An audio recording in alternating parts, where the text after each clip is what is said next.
Hi friends, గత శ్లోకంలో కృష్ణుడు తనకు ఏ కోరికలు లేకపోయినా నిరంతరం పనిచేస్తానని చెప్పారు. అయితే ఆయన ఒక్క క్షణం విశ్రాంతి తీసుకుంటే ఏమవుతుంది?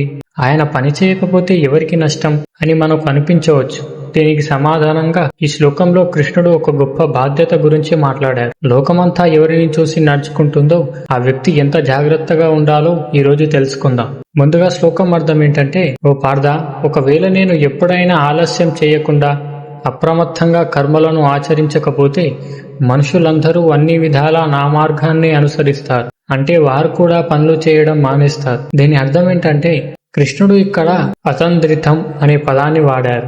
అంటే బద్ధకం లేకుండా నిరంతరం అప్రమత్తంగా ఉండటం. భగవంతుడు సృష్టిని నడపడంలో ఒక క్షణం కూడా ఏమరుపాటుగా ఉండరు. లోకం ఎప్పుడూ పవర్ఫుల్ వ్యక్తులను అనుసరిస్తుంది. కృష్ణుడు సర్వశక్తిమంతుడు కాబట్టి ఆయన పనులు మానేస్తే ప్రజలు దాన్ని ఒక సాకుగా తీసుకుంటారు. భగవంతుడే ఏమీ చేయనప్పుడు మనం ఎందుకు చేయాలి అని అందరూ సోమరిపోతులుగా మారిపోతారు. ఒక గొప్ప స్థానంలో ఉన్న వ్యక్తికి వ్యక్తిగత ఇష్టాయిష్టాల కంటే తనను చూసేవారి ప్రయోజనమే ముఖ్యం. కృష్ణుడు తన కోసం కాకుండా మన కోసం పనిచేస్తున్నారు. సూర్యుడు ఒక్కరోజు ఈరోజు నాకు సెలవు కావాలి అని ఉదయించడం మానేస్తే ఏమవుతుంది? జీవరాశి అంతా అంతమైపోతుంది. సూర్యుడు తన ధర్మాన్ని నిరంతరం పాటిస్తున్నాడు కాబట్టి మనం సురక్షితంగా ఉన్నాం.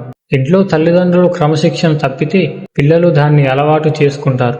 అందుకే పిల్లల కోసం వారు తమ అలవాట్లను మార్చుకుంటారు. కృష్ణుడు కూడా ఇలాగే తండ్రి వంటి వాడు కాబట్టి మనందరి కోసం ఆయన నిరంతరం కర్మలో నిమగ్నమై ఉంటారు. మిత్రులారా, మనం అనుకోవచ్చు, నేను చేసే చిన్న పని ఎవరిని ప్రభావితం చేస్తుంది అని. కానీ మిమ్మల్ని ఎవరో ఒకరు గమనిస్తూనే ఉంటారు. మీ తమ్ముడు, మీ స్నేహితుడు లేదా మీ శ్రేయోభిలాషి. మీరు బద్ధకాన్ని వదిలి పని చేస్తే మీ చుట్టూ ఉన్న వారికి మీరు స్ఫూర్తినిస్తారు. బాధ్యత గల స్థానంలో ఉన్నప్పుడు మన ప్రవర్తన మరింత పద్ధతిగా ఉండాలి. మనం చేసే ప్రతి పని సమాజానికి ఒక బాట వేస్తుంది. అది మంచి బాట కావాలా లేదా అనేది మన చేతుల్లోనే ఉంది.